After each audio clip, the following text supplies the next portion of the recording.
All right, welcome to the Lead Generation World podcast. Thank you for joining us. If you're joining us live, welcome. You can absolutely participate if you're watching this live on YouTube. You can simply use the comments and tell us what's up, or say hello, or ask questions, or whatever it may be. I'll see it over here on our side.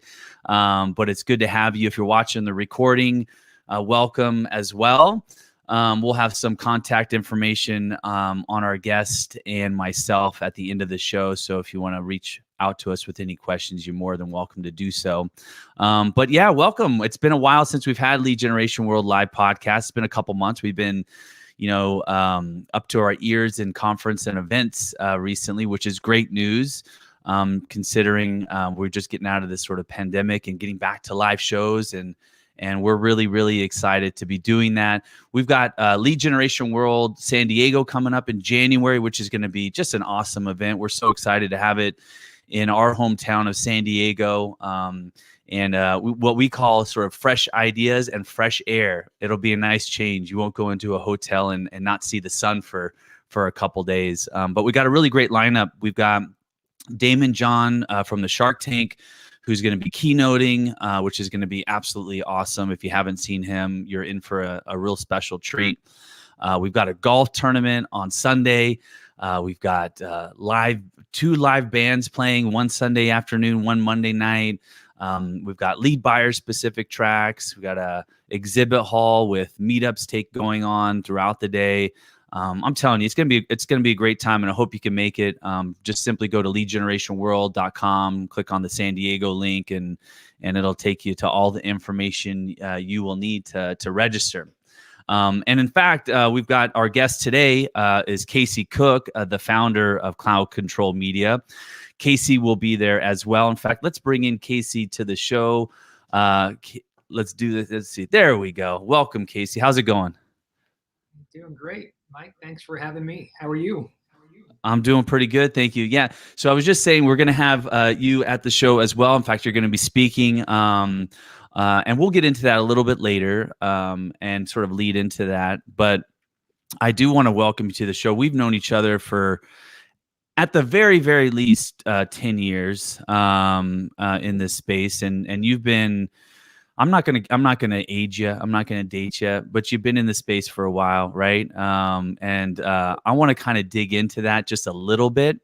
But before we do, Sure. I always love looking at my guest's LinkedIn profile, and because I always look for one thing, which is what was their degree in college, and then how did they get into this industry? And so your degree was hotel management, right? That's correct. Yeah, that's correct. From Cornell, which is a great school. My cousin went to Cornell as well. But how did you go from the hotel management degree to advertising.com? Yeah, that's a great question, and I want to start. I'll be remiss if I didn't say so glad to see Lead Generation World coming up and it flourishing after COVID. Right. So there's been no one who's been more of a friend to entrepreneurs than you in this space, to everyone in this space. So we're looking forward to being back full strength in 22. So thank you. Yeah, super for all that excited. work. Yeah, you know what? I think all businesses are service related, right? So I was in the service business. I mean, Cornell Hotel School is a business school that runs hotels. We actually run them while you're there. You're in hospitality. You're serving, right? And so I always knew I wasn't going to be in necessarily the hotel world. But the great part is I have lots of friends who became GMs of hotels around the world. So lots of good friends like that. But I actually always utilized that service, and it was kind of a natural fit to matter what. But what got me to advertising.com was actually the blow up of the 1999, the .com world, right? So that changed a lot of things and opened up some ideas, and really had no idea what they were all about when I started there. And but it was the service plays right into it, because I believe that's what we do right now. It's we can be technology, you can have the greatest products, but if you don't serve your people and your clients, then it won't matter, right? Yeah. Let me ask, before we get into that too, I'm just kind of curious. When you went to Cornell, was that your initial major that you chose? I mean, is that something that you were passionate about? How did you think about the hotel business initially, and get excited about that? Yeah, well, Cornell has 5 schools, right? And one of them is the business route. You can do several different ways. I wasn't really sure, but because I had some friends, and I actually had an older brother that had been through it. And what I liked about it is it opened up lots of different avenues once you graduated, right? You weren't stuck as an architect, or you weren't, not that architects are stuck, but you weren't Yeah, stuck in one actual field. And it could be finance, it could be real estate and hospitality, it could be REITs, right? It could be the actual, all the way down to running hotels or meets, that's expertise, or very broad. So I kept it on a more broad a track for me. That's what I liked about it, having the yeah. opportunities, the choices laid ahead. Was the hospitality industry what brought you to travel to Kyoto? Yeah, I it was before Kyoto was actually before India. So after that, I wasn't sure exactly what I wanted to do. So I had been to Japan before and wanted to.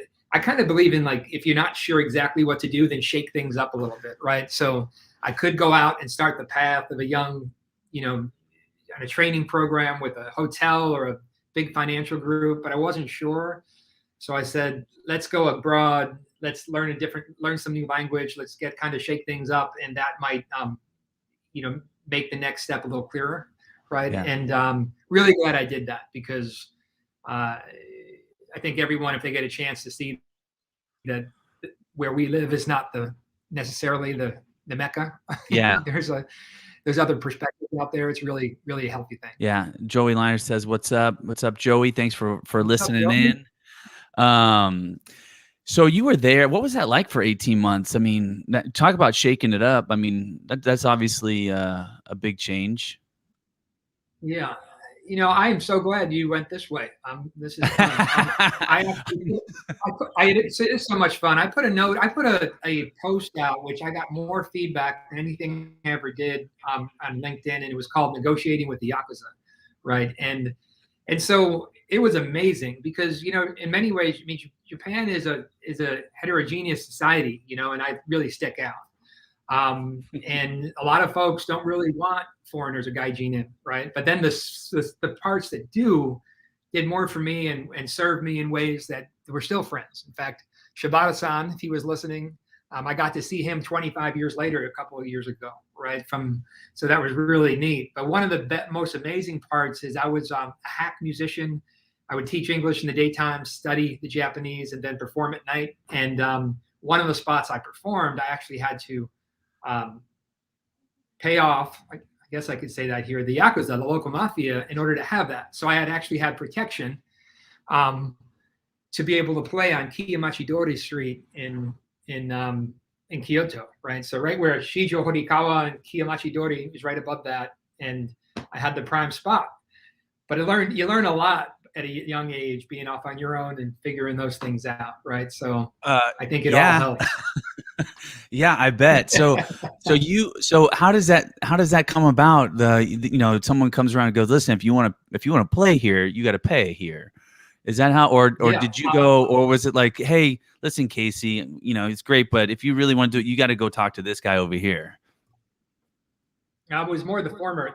No niceties. It was actually, I've read on Kiyomachidori there. It's the nightlife. It's the place where all the restaurants. It's the place where all the bars. And if you're busking, it's a place you want to be. And I'd be in some bars playing, but the outside spot was the best. And I was actually told I couldn't.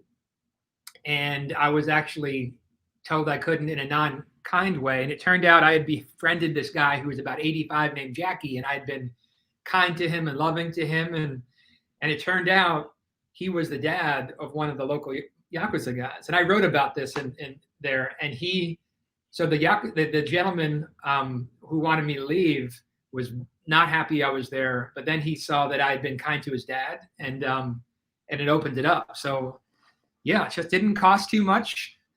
I won't say how much yen each month that cost, a little bit, but well worth the access, well worth the location, and but yeah, it was an incredible memory, an incredible way to you think about how on earth could this, white guy from America connect with the Yakuza from Kyoto and actually develop some friendships, right? So a lot of late nights and a lot of deep conversations, but a lot of fun.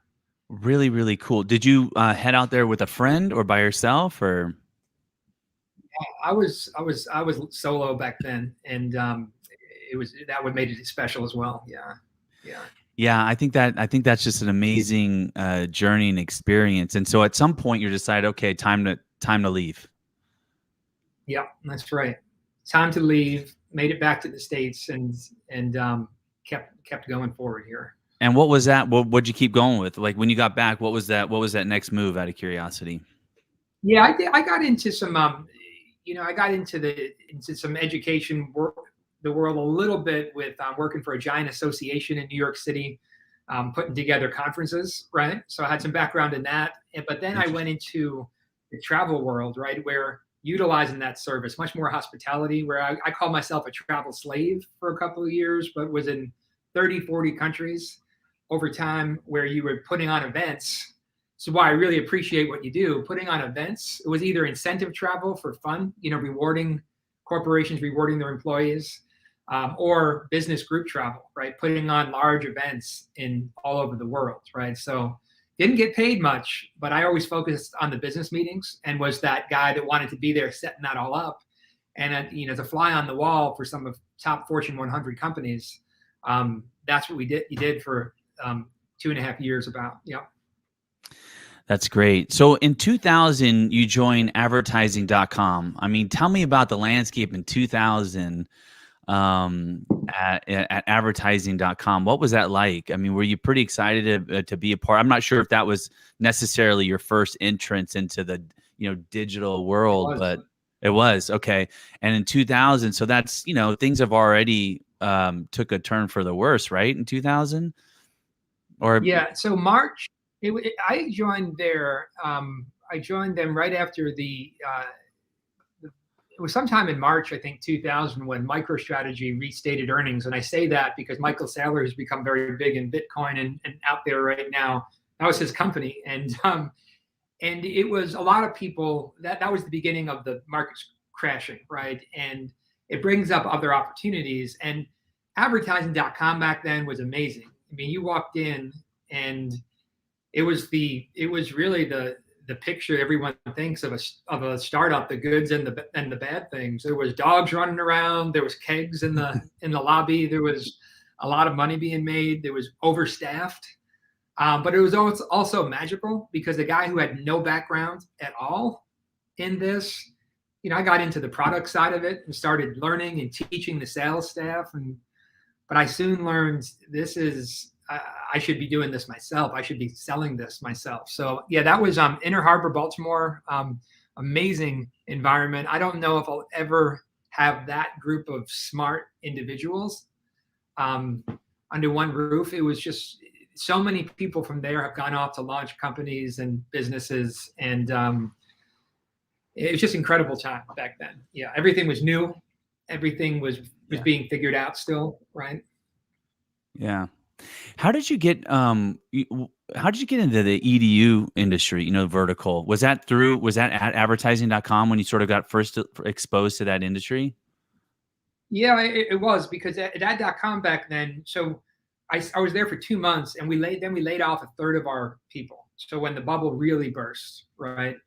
And I remember what I loved what the Ferbers built, Scott and John back then, is that they always wanted to be performance based. So we'd gone from an impression to a click, and everyone was trying to figure out the lead, even back then, and to share the risk, right? So once we were overstaffed, we cut it down by a third or a half, maybe even more.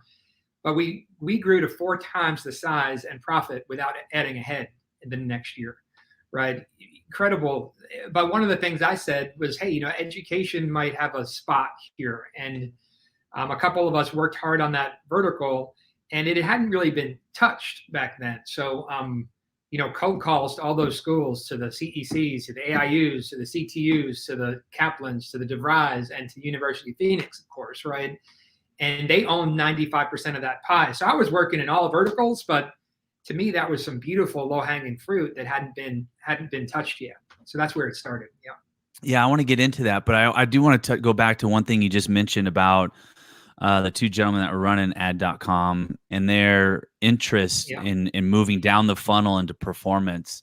I mean, I Yeah. find that maybe a little surprising in that they had a pretty good machine working, right, from a impression click standpoint. I'm guessing, and to consider Yeah. going down further down the line and putting a little more risk uh, to the process, right, and get paid on a whatever that performance was, whatever um, is interesting to me. They were sort of putting their Yeah. mouth, money where their mouth was a little bit. Can you share a little bit more about that vision, or what it was back then, and what it was like to think about going down that further down that funnel? Yeah, it was different for me not being I had a minority share of that company, right? But for them, they're putting all the risk, and we had 80, $100 million of investments in too. So it's not just risk on them, but all that money. And I think the necessity probably pushed it a little bit. So you had the impression, I think the industry was $1 billion industry, and then it moved to a click, and it went to a $5 billion industry at some point. But there was the the advertisers just weren't satisfied with just traffic to their site, right? And I remember these meetings. I remember Scott Ferber drawing this big supply and demand curve, right? Just basic stuff. And those two met in the middle, and on one side of it was risk, and the other side of it was, you know, an opportunity. And there was a decision made that we had to push this forward, right? And so some folks, even with the lead costs were better than a click, still wanted to stay at clicks. They just understood it better. So Yeah. what we started with is the ones that we had modeled out, that we were pretty sure that not only would we do as well, but we'd do better, right? And there was so many smart optimization analysts. More the names are starting to come through my head right now, that that we're not going to allow this testing environment to fail. So it was people were always at the office. There were some groups that trying to sleep in the morning and in the afternoon so they could be there 24/7. It was a fascinating spot. And it was also a spot when you traveled, it was just different. You're like, yeah, well, I'll stay at my brother's. People will share hotels. They'll save money. It was kind of we really bought in to making this work. At that point, what year do you recall that year of when you guys started doing that? Was that early 2003, 2002? When was that, out of Yeah, I curiosity? mean, the crash happened 2000, and then the discussions happened immediately, right in Yeah. 2000, 2001. And I think the first we were playing with it and toying with it in 2001, 2002 with certain clients, right? And maybe the ones that say, "Hey, we're going to move to this, but if it doesn't work, help us out and go back to the cost per click." Because we've done a lot of great work together. Tons of credit cards. And well, when the first education client started, it was just such a and with our technology, it was pretty straightforward that we could do it. But it probably by 2002, and Yeah. absolutely late 2001, 2002. Yeah. Yeah, I'm curious just because I'm thinking of sort of the lead gen timeline a little bit, right? So I think, and correct me if I'm wrong, but Lower My Bills 2000, you know, around 2000, I guess, it was founded, maybe Lending Tree around the same Yeah. time, and they were starting to do these lead things. So I'm kind of curious, did you guys sort of see like, hey, look at these guys over here, and they're doing this on a lead performance basis, and and then started crunching the numbers? Was there something else that you kind of saw somebody else doing, and were they examples to sort of push Yeah, I'll ad.com tell you down that what. path? I think there was some of that, but I think about guys like Scott Ferber and Stein Kretzinger and Mark Hersey, all these guys that they came from Cap One backgrounds, from that Yeah. direct mail, from all that data, and a lot of it was in house. And we weren't really trying to build a brand because we ended up being purchased by AOL, right? I remember Ted Leonsis coming over to our early morning war rooms, which we did every morning, and he couldn't believe that we could sell exactly where we were for revenue and expenses, revenue from advertiser and his expenses, not just per month or per day, but per hour. And AOL didn't know where they were by quarter, right back then. Crazy. Isn't that And they crazy? were just so Yeah. amazed. So yeah. So I think when they saw, then there was that desire, I think, for an acquisition from the investors and the owners. So I think there was a edification from those other groups, right? From the Lower My Bills, great folks, and the Lending Trees and others. But I think a lot of it was just in-house, really good work. And I mean, when you see other groups that were that large and that and building a brand, doing it, it's edifying.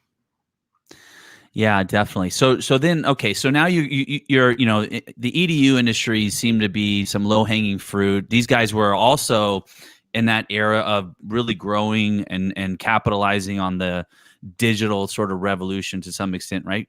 Classes coming online, Yeah. all this sorts of stuff, and trying to figure out ways to drive more and more, prospects or students into that system. Obviously, it makes sense to spend on digital marketing. So you guys saw that as low hanging fruit, and started capitalizing on it. Tell me a little bit about those conversations with some of these schools, not specifically, but did they get it? Or did you have to walk them through the process? Or well, you look at billion-dollar public companies like the CECs, which is now renamed with that AIU and CTU. Back then, they had 5 enrollment counselors.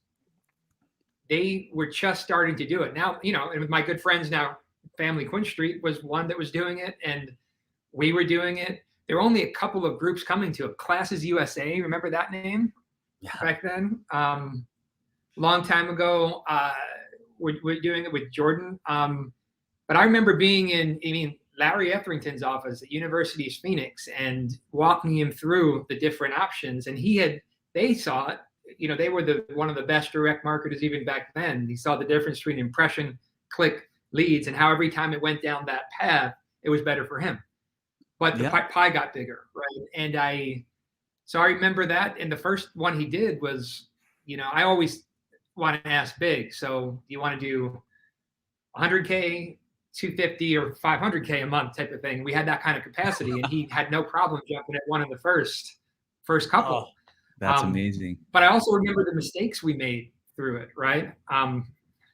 Getting all, when 80% of your leads come in through international or from India or from other areas, that's not going to work out down the road. So I remember the mistakes that were made as the excitement was building too.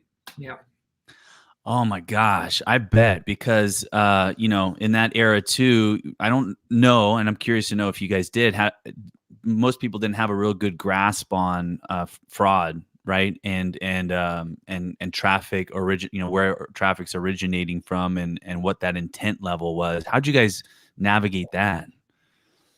Yeah, I think that's a great question. Like even back then, you're measuring down funnel, right? So everything we do now is performance based and down funnel, and with I'll take the University of Phoenix example. We have this, suddenly they're spending 6 figures a month. Everyone's jumping for joy at advertising.com, but the analysts were not.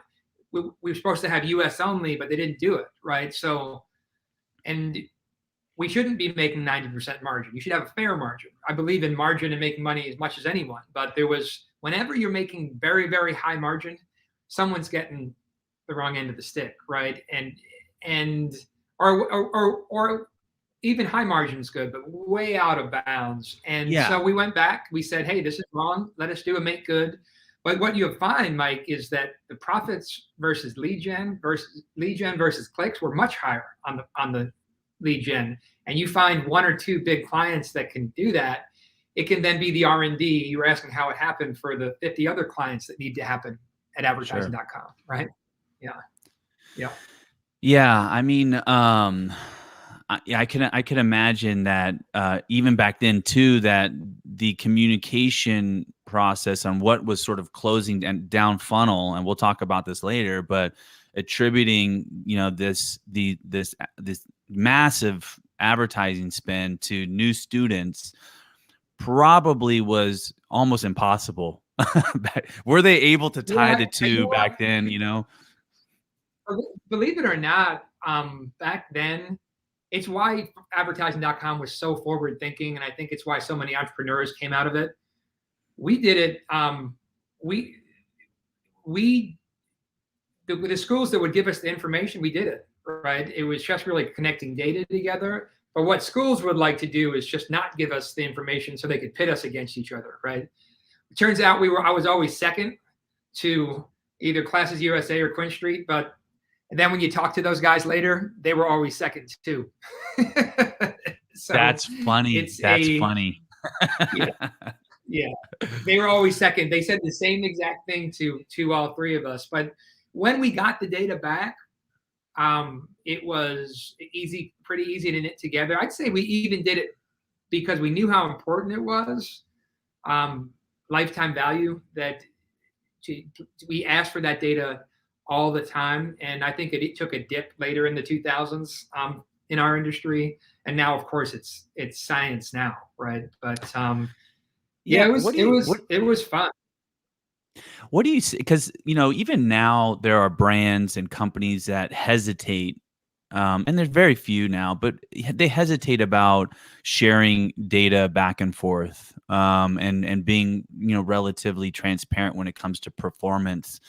I think it's changed a lot. I think it's improved a lot, over the last 8 years, 9 years, whatever. But what do you say to brands or companies that may hesitate in wanting to share that information? I say it a lot differently than I would have when I was younger in my career. I would have fought tooth or nail to get it. But like a big thing for us is go where you're celebrated, not where you're tolerated, right? And not the one that made that saying up. But there's so many. You could spend a lot of time fighting with clients, right? I found that if someone doesn't want to share the data, they must be making a ton of money and not be worried about it, right? And just say, tell me that, and then I'm not going to be as worried. But sometimes I feel like I'm more worried about your business than you are, right? But if you can just tell me you're not going to, and we're in good spots. But and that's the best case scenario. If it's because of doubt and fear and mistrust, I don't have any of those clients anymore.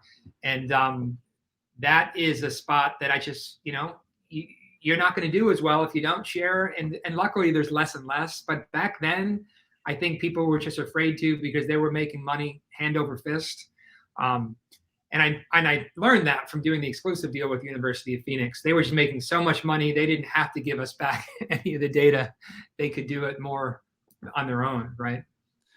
That's amazing. So speaking of down funnel, let's go down the funnel one more level, which is a call. And that's, in 2009, you joining the Double Positive team, which at the time, prior to you, focused on calls, right? Yeah. And you come in and their effort to bring in that EDU clientele and sort of break into that marketplace too, right? Was that the objective? Yeah, and talk about legends. I mean, you talk about Sean Fenlon and Joey Liner and Brian Oakletree and a whole bunch of other guys, and just yeah, I mean they're they had done great work going from moving it from an impression to a click to an inquiry to a call, right? And when I came in, I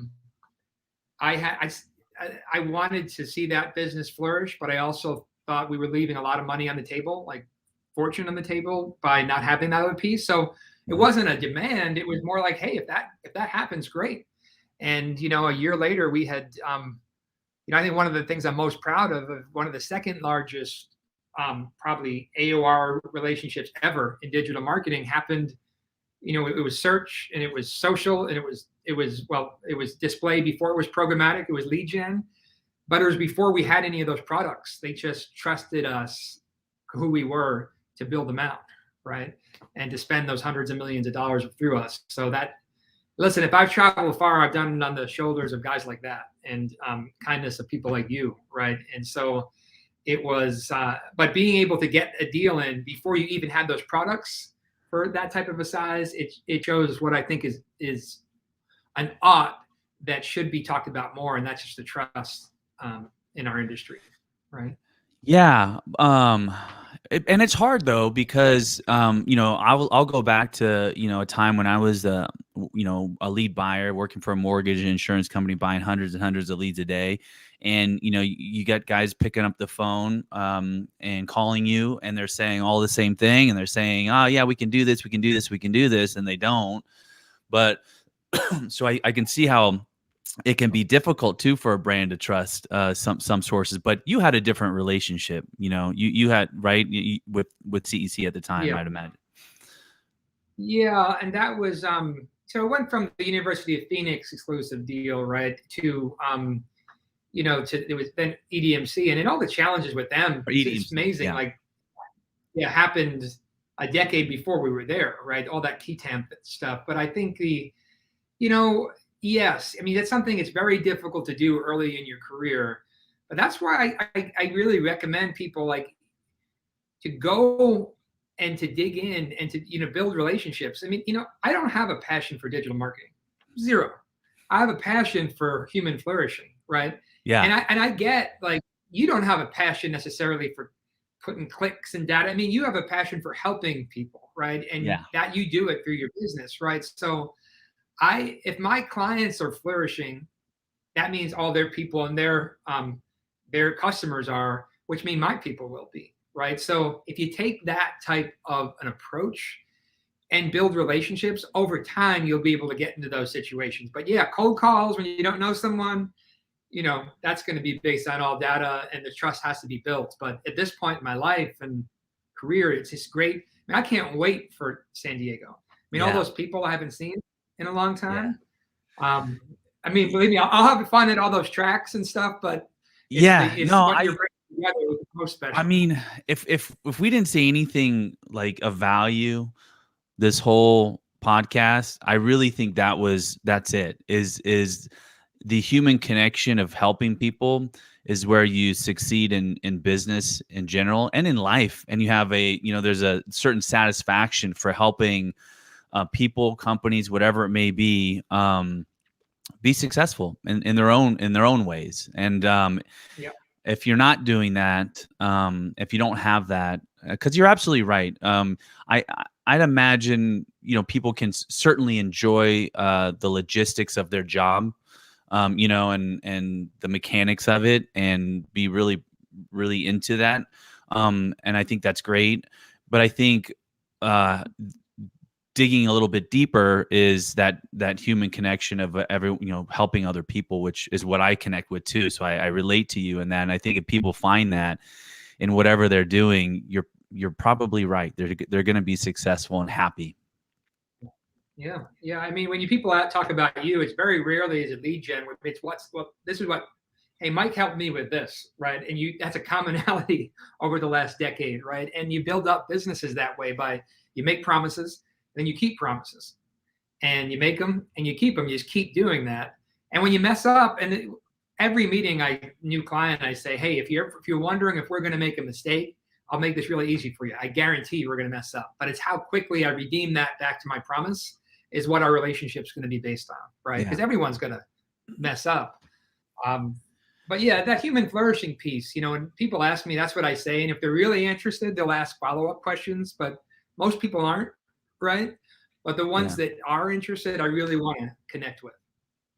Yeah, that's great. And so going back to the EDMC AOR deal and that time period, you guys were pretty dang gutsy. If when you look back at it from in the review mirror about bringing some saying, okay, we've got this, and now go out and build it. Now, of course, you guys have been around the block by that point in time. You knew the right people to get in place and build it, but still, Mhm. I sometimes look at myself, and I look back and go, man, that was pretty dumb, but at least it worked out, you know? And I have that sort of mentality as well, as like, I'm going to do this and I'm going to figure it out. And you guys kind of had that same mentality to some extent at that point. Was there any was there any sense of nerves between you guys when you're thinking about this, going, okay, shit, we're gonna do this, we're doing this, or not? We're all done.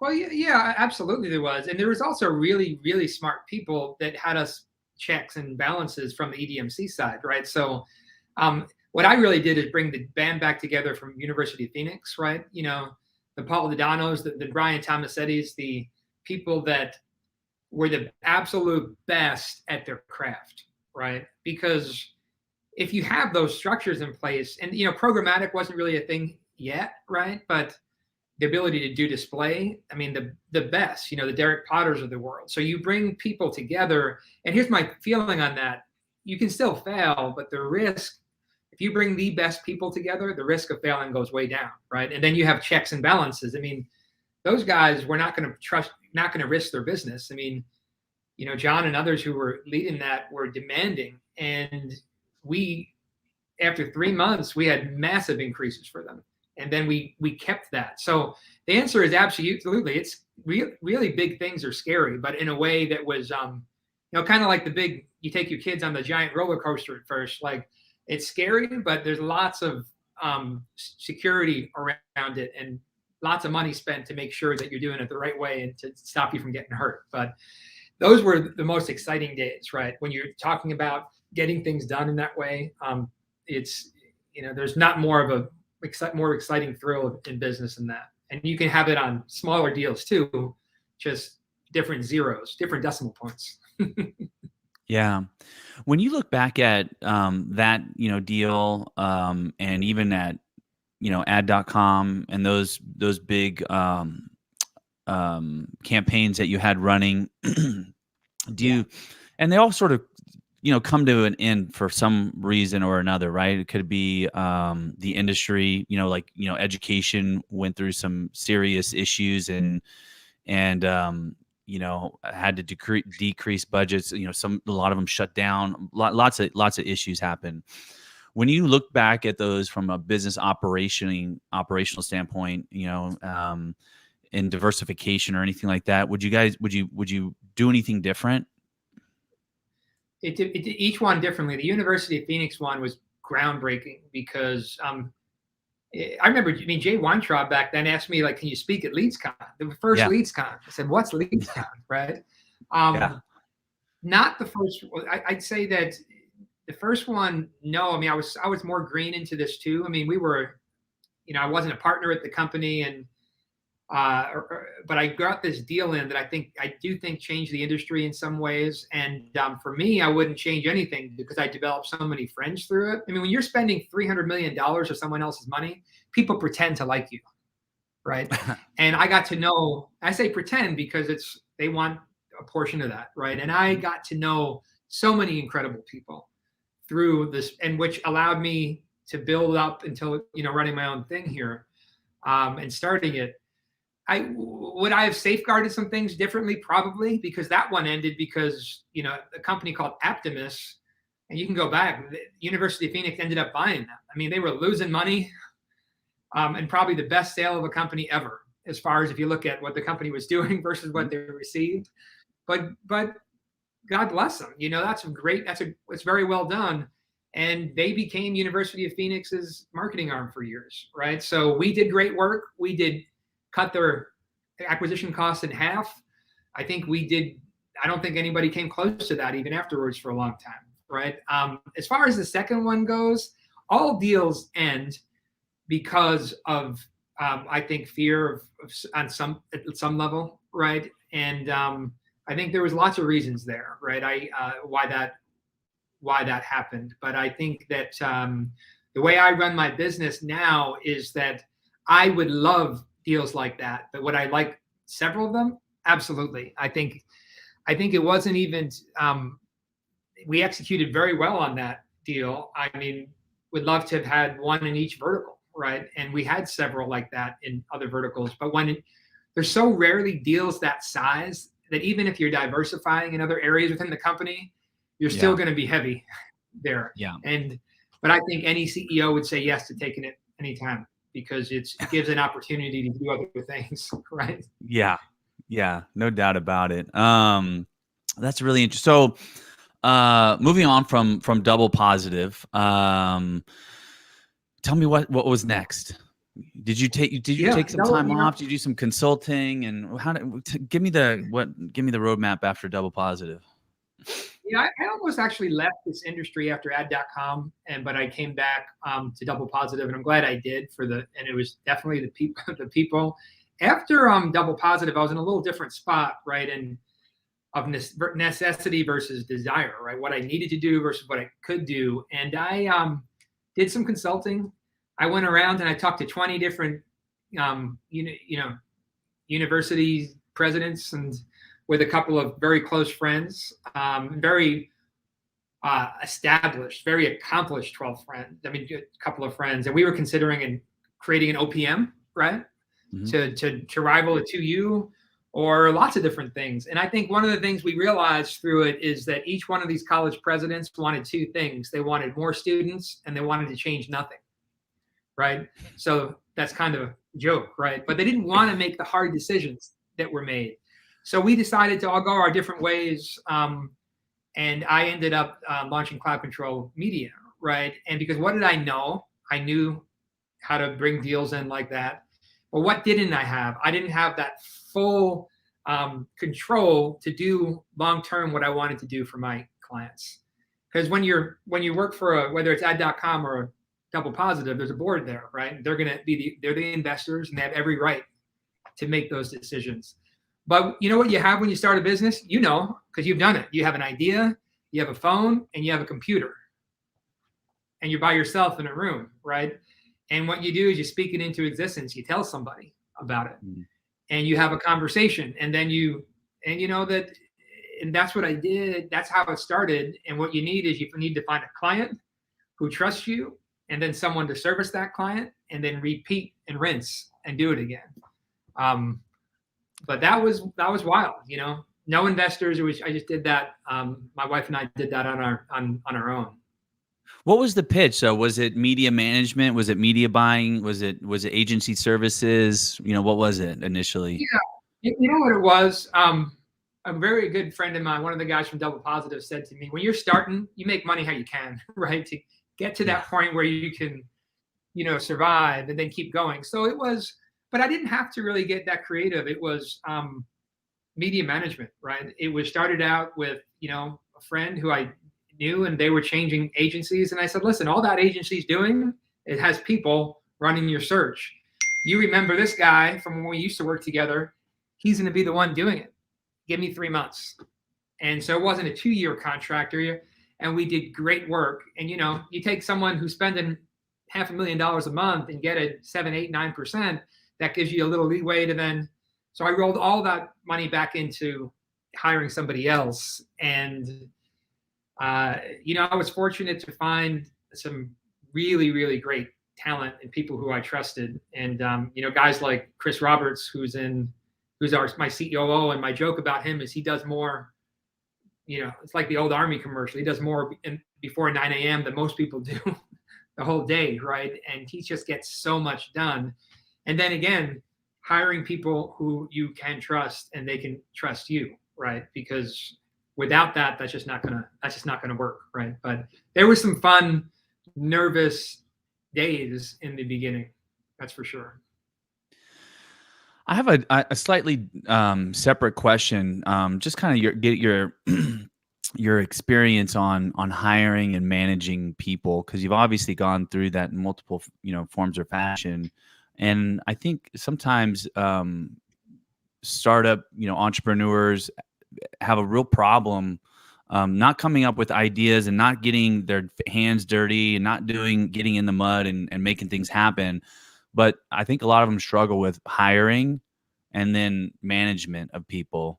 Do you have any general thoughts around how to sort of overcome some of those challenges? For entrepreneurs that think they think they can do everything themselves the best, and letting go of some of that stuff and finding someone, like you just said, you alluded to trust is a big thing, but finding somebody and then managing them appropriately and not being so hands-on. Yeah. You know what I'm saying? Yeah, I'm making a note because you had a few good. It actually depends on the phase of your company and each one of those roles, right? Like I would say, guys like for me, when you're starting out and you're an entrepreneur with a startup, then the hardest thing, you can't do anything without a client, right? So you have to be able to look that client in the eye and say, we're going to do our best for you. And so I had guys like, Derek Potter, for example, who was brilliant with digital marketing. And so I trusted him, right? And he does not need to be micromanaged, or hardly even managed, right? And so it's really important that if you're when you're starting, is to take really, find those people, take great care of them, and make sure they have the freedom to run. And so it comes, if someone who's a senior person said, what do you want me to do? I'd be like, I'm going to turn that around. Well, here's my vision. You tell me what you should do, right? You get a couple of layers down. Those were the more difficult hires for me, when they didn't have the massive pedigree, when you had to really focus. And they had to get the small things done. I think another way of doing it is knowing your gaps, right? You are going to fail if you don't understand your gaps and have people that can run there. And for me, I'm not an operator. I could tell you when things aren't going well. I'm dangerous, but you have to have someone who can fill in your gaps, right? And so I'm not trying to sound corny with that. Yeah, no. I think Rocky said that with he and Adrian back in the Rocky 1 movie. Fill in your gaps. That's what he said. He said, I've got gaps. You've got gaps. Together we'll fill it. He said, together we'll have a life, when he's talking to Adrian. But you may be too young for Rocky. You might not remember that one. It's been a long time. Yeah. I appreciate the sentiment, though, that I'm too young for Rocky, but yeah. No, that's good advice. Yeah, that's go ahead. Yeah, no, go ahead. Sorry. Yeah, no, that's really good advice. Okay, so now you're doing you're sort of managing some media buying, and obviously you get to a point where you're managing multiple campaigns, and you're trying to find an efficient way to do all this, and subsequently technology comes into play, right? Yep, that's correct. So tell me the evolution here. How do you guys start building out what is now known, as CloudControlMedia? Yep. So there was we grew quickly, right? And I expected to, and that's not hubris. It's just something I always did for other people. So why wouldn't we do it, right? So it went from $1 million to 2 million to 5 to 10 to 20 to 30 to 40, 50 that we're managing. And there was I was able to, working with the group out in Rochester, buy a piece of their kind of legacy technology to manage things for a certain to a certain point, and that went well. At the same time, I knew that we were going to have to get somewhere that another major investment. It was either going to be me spending, millions of dollars in creating something. And then as far as the acquisition, I wasn't even really thinking about that, right? To me, it was more, yes, there was going to have to be a large investment in technology, because once you get to 30, 40, $50 million a year, you're competing with, some big firms, and most of them have investors, right? Either public or they have investors, and they're not just, this guy on his own out of Annapolis, Maryland, right? With a great team. So I always knew I had the best people going into deals. And now I know that I have, I have this a technology that is just as equal, right? So, but that was a sticking point. That's as you're building things out, and someone's spending $1 million a month with you, they want to see the technology that's comparable to, much bigger groups. Yeah. Okay. So tell me about what it is today. Yeah, and 2018, I was only done this for 3 years, and Quinn Street approached me. And to me, it's funny because I had so much co-opetition with them for 18 years, and I still viewed them, as a lot of people did, as in lead gen, right? But at that point, what I learned was they approached me about a potential acquisition, and I said I wasn't really interested. And part of it was because I thought education lead gen, but even back in 2018, they were about 13% in, lead gen for education, but they're mostly a technology and media company, right? Mostly a technology and media company. So And one thing Doug Valenti said to me, who's the CEO of Quinn Street, he went right to your question, Mike. He said, as far as technology goes, you're going to have to put $5-10 million into it. Or please take a look at ours. They called it QMP back then. That they put $3 billion worth through already. And that conversation made me really think. And that led to the events that that transpired, right? Yeah. But you asked me to talk about it. So should I keep going? Yeah, please. No, please do. Yeah, so they had a technology called QMP, Quinn Street Media Platform, that, the progressives and the Bank of Americas and the giant firms were putting a fortune through, right? And they had put over years, they had built this technology. And if you think about it, smart, dedicated leadership with longevity, they'd stayed together. And, home services, personal loans, credit cards, insurance, but they've become very good at de-aggregating data, right? They didn't look at businesses like agencies do. There wasn't like this vertical or this channel, search versus social versus programmatic versus lead gen. They had mastered a way to de-aggregate data, to blend the channels, and to be able to buy based on profitability, on campaigns, on segments, on attributes. And the conversation was this, can you take that to your world, right?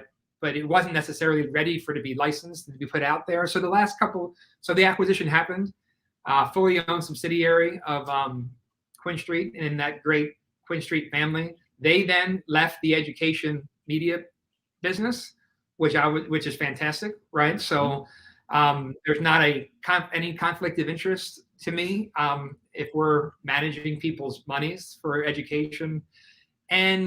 But now it's to the point where it's licensable. So instead of QMP, we call it CCMP, and it is in a nutshell, the ability to blend channels.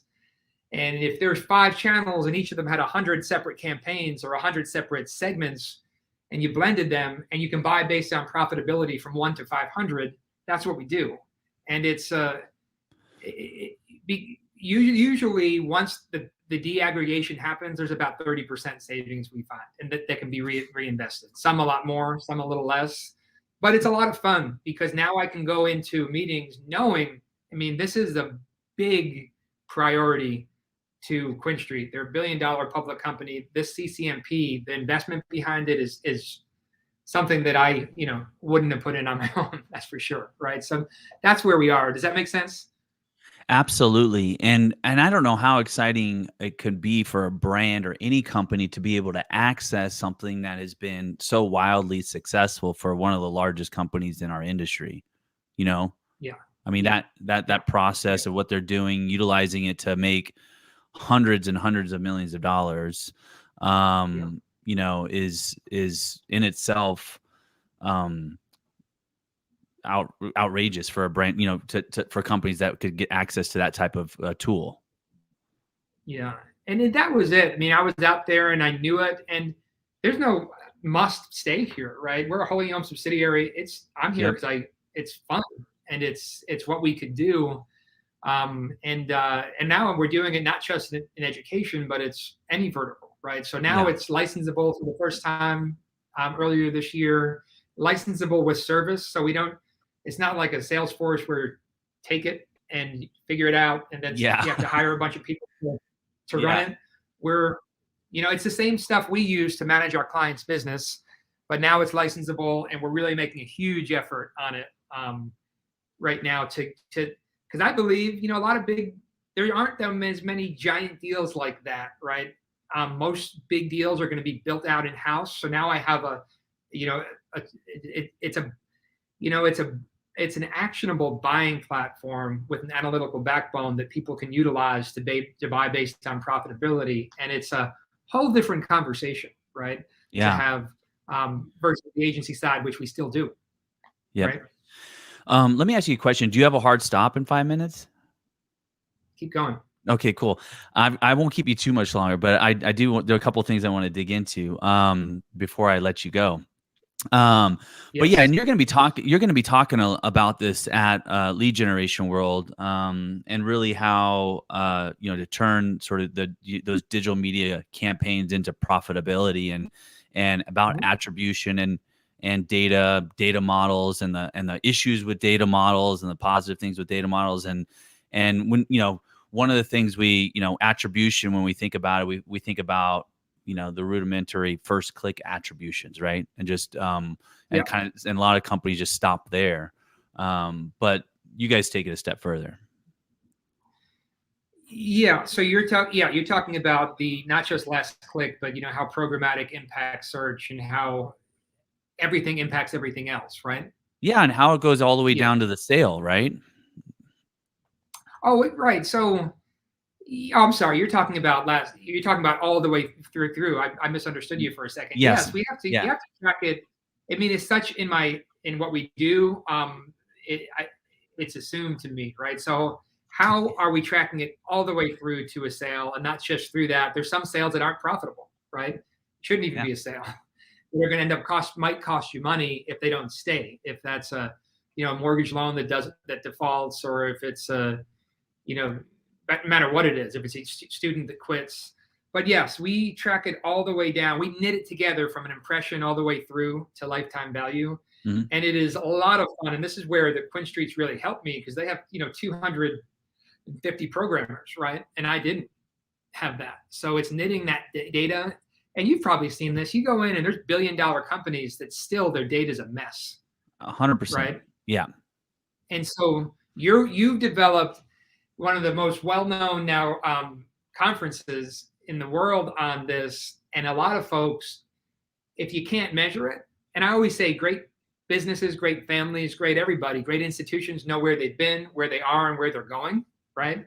And so if you can't measure where you've been and don't know where you are, you can't do that. So one of the first things we usually do is help people with their data and make sure. And that's one thing with CCMP. We usually walk in and there's a 5 to 10 to 15% data is amiss. It's being misattributed. Just fixing that is worth it in orders of magnitude. Yeah. Yeah, I can imagine so.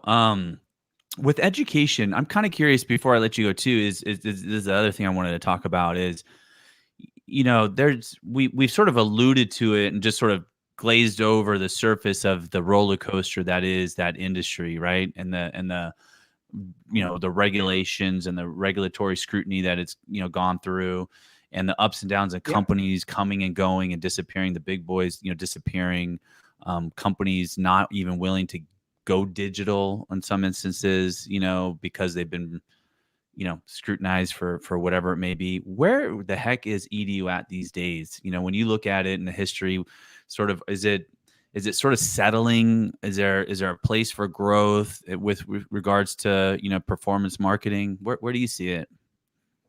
Yeah, I think there's a place for growth. I think though that for us, we're I may have been known that way. We're focusing on all verticals. Yeah, I right? guess And I don't mean to peg you into that hole, but I'm just with your experience, yeah, and I'm assuming you're working with some colleges and universities potentially now, but yeah, just sort of your experience. yeah. No, I think I think that now there's so many more checks and balances in place than there used to be. So the ability to do the right thing and to track it and to test and verify is there now. So I think there is growth. I think if everyone's operating in the OUGHT and what we ought to be doing, there's huge potential opportunities still. We are just extremely now careful. Depending on administration to administration, things are going to change. And there's going to be more of a spotlight on it, and there is. So I'd say anybody who's an agency has to be extra careful, as we are with their contracts, and to make sure that that everything is set up in a way that's going to benefit your companies and protect you the right way, and to utilize the great organizations that are out there that help in the compliance and the regulatory. But it's really the same issues that have been talked about for 10 the issues haven't changed. It's just really, I think it's been cleaned up. 95% is cleaned up, but it's but to focus on making sure everyone's doing the right thing is so important. I think there's a massive growth in the nonprofits. I mean, 15 years ago, the for-profits owned 90% of it, and now, I mean, there was 7 or 8 big pieces of the pie, and now there's thousands of people, of groups and institutions in that pie, right? And obviously, the for-profits have less of a spotlight. I'm sorry, the nonprofits have less of a spotlight on there, and the nonprofits have hired a lot of people from our industry to run their business for those universities. And I think the OPMs have helped in some ways and not helped in some ways. So it's still being worked out, and there's plenty to go around and plenty of good work to do. So where do you see the opportunity? Are there, obviously you're agnostic. Listen, you're gonna work with, you can work with companies across most verticals, but just from maybe take even your CloudControlMedia hat off for a second, but just looking at sort of the landscape of the different industries and insurance, mortgage, so all these different sort of, are there standout sort of verticals or industries that you are attracted to? Yeah, that's a great question. I do have my hat off for this. I think there's, I love the home services industry. I love the, Quinn Street bought a company called Modernize, and it's just incredible work being done there. And I think when you aggregate lots of smaller and mid-sized clients, there's so many that don't have ship basics like real-time reporting. You think about, let alone analytics, right? So I think about verticals like that, how there might be behind where another vertical was 10, 15 years ago, with tremendous upside as far as when it comes to not just like technologies like CCMP, but just really good agency work, right? And the ability to make data correct. I think all the verticals have need the help in making data correct, so that conferences like lead generation world can really help people by connecting all the people that can help the data become clean. But I really have an appreciation, if one stood out, I love the home services. But you look at credit card, you look at more mature, you look at insurance, a little bit more mature, but still opportunities in all of them. And but if you ask me for one, that one stands out to me. It's a great opportunity. And that's an interesting choice too, because when I think of it, I think of a really a buyer, like a fragmented buyer marketplace. You know what I'm saying? You've got all these like smaller, when you look at, if you look at home services from like maybe home security or even solar, there's big boys, right? But then there it kind of gets, plumbers, and we go down that rabbit hole of a lot of onesie twosies and really a hard, how companies like Quinn Street manage those home services websites and all that sort of stuff seems like just a behemoth of a task.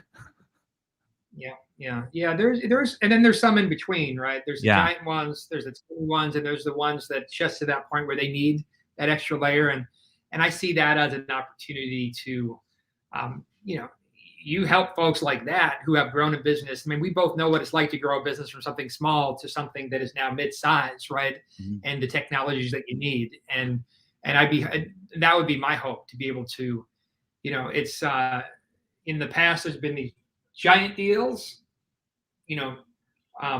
mile deep and huge, tall, but now like technologies like CCMP and others that can help those mid-tier clients. But you're right, this is going to get to a point where it's the ones and twos are might not be statistically significant, but there is a nice middle tier there. And I like it for the university world too. The nonprofit, smaller size, the faith-based schools, they're fantastic. That they have growth and desire for people to go there and flourish, but need the systems and the people in between. Yeah. And so lastly, just for real this time, obviously the U.S. marketplace is big enough to grow to your wildest dreams, frankly. But have you ever even had a twinkle in your eye about Europe or the Latin American market or UK or anything like that? Because I mean, that is, Yeah, combined, equally as massive. yeah. Now you're speaking my love language here, because I've always had a desire about the international. In fact, before we closed the acquisition on CloudControlMedia, one of the things I said, hey, what do you think about because you want to make sure of the commitment, you're gonna be working, and I said, I want to do this the next 5 years. This is great, but what about Europe after that? Like, what about? That was my actual question back to Doug when I talked about this. Like, I would love to talk about that. I'd have a better idea actually about Asia and Europe than Latin America from my background. But I have just personally a desire to see the flourishing and what we've learned here and to be applied, and it's happening in a lot of spots. I mean, I was with some people in the last few days from Istanbul, from Kenya, and from Romania, right? And Romania is one of the biggest hotspots right now for tech companies, right? Yeah. And a lot of people don't know that. And so I personally have a huge desire to see, to have just to learn and to operate and to have that type of business. But like you said, there's so much to be done here. But that's I'd love to be in that track at Lead Generation World, if there is one. Well, or if I'm invited to the one. Yeah, well, there is one. There is a session on the UK lead generation, and we are hosting Lead Generation World London with that sort of effort to sort of bring a performance marketing driven conference to Europe, and we do it from a different point of view, right? We do it sort of with bringing the brands and the companies together versus there's affiliate summit out there, but that's really top of funnel, which is great. But we try to really bring the brands and the companies together as a whole and talk about best practices and transparency and trust and all this sort of stuff and performance marketing best practices. So we do things a little differently, but that's sort of why I bring it up, because I wonder how many companies, like I said, there's plenty of opportunity here in the US, but I see that there's a lot of really growth opportunities too in other countries as well. If you had the dedication and time to focus on those things, there's a lot of opportunity. Yeah. I'm excited for that. I think that's going to be a big part of your business moving forward. I mean, at advertising.com, we actually opened up a London office in 2003, really early. We actually got clients there. And then to support the office, unlike a lot, but there is a lot of costs and there's a lot of cross-cultural things and there's a lot of tax pieces that go into it. But I find it absolutely fascinating. And it's something that I view as a lot of fun to try to figure out. So I see it. It got bigger in the early 2000s. Then it seemed to quiet down a little bit as people were trying to figure out the US. And I see it burgeoning again post-COVID. In fact, it was burgeoning pre-COVID. It was shut down a little bit, and it's opening back up now. Yeah, I kind of see it as we're finally mature enough, if that makes sense. The industry here is finally mature enough to go ahead and start moving into other areas, which I find with no disrespect, that these countries are obviously 5-6 years behind that maturity level, right? So whether it's the transparency, trust, the conversations that they're having around attribution, I mean, all the way to the sale, different things, they're not quite there yet, but that's where we come in and really that's why I think there's an opportunity. Now, we were still trying to figure our stuff out, 5-6 years ago, trying to figure out, early 2000s, we really had no idea.